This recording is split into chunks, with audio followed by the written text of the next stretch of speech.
Champions trophy आ रही है, हाँ। आपका दिल करता है कि आप स्टेडियम में जाके ये नारे लगाएं? मैं तो हर जगह पे एक ही नारा लगाती हूँ, इमरान खान जिंदाबाद, पाकिस्तान जिंदाबाद।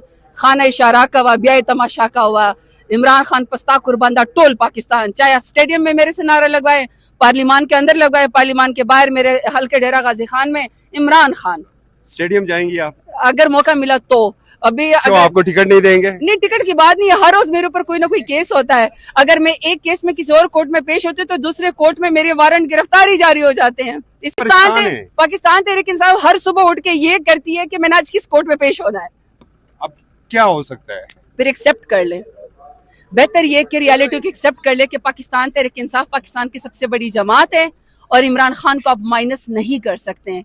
अगर इसको एक्सेप्ट कर लेंगे तो फाका होगा, पाकिस्तान आगे बढ़ेगा। वरना लोग इन 17 सीटों वाली जमात को एक्सेप्ट करने को तैयार नहीं है। हर चीज हर बार कर लिया ना, पाकिस्तान कितना पीछे चला गया है। जुडिशरी का नंबर आप देखे, रूल ऑफ लॉ का पाकिस्तान का नंबर देखे, पाकिस्तान की इकोनॉमी का पोस्टर देखे, आप पाकिस्तान में लॉ एंड ऑर्डर की सिचुएशन देख लें। कैसे करेंगे इलेक्शन ऑडिट या नहीं इलेक्शन? क्योंकि देखिए, तो आप नहीं मान रहे। अगर इलेक्शन ऑडिट होगा तो भी फॉर्म 45 के जरिए फैसला होगा, पाकिस्तान तहरीक इंसाफ जीतेगी। और अगर नया इलेक्शन होगा तो कहीं से फिर भी पाकिस्तान तहरीक इंसाफ ही करेगी। बहुत शुक्रिया।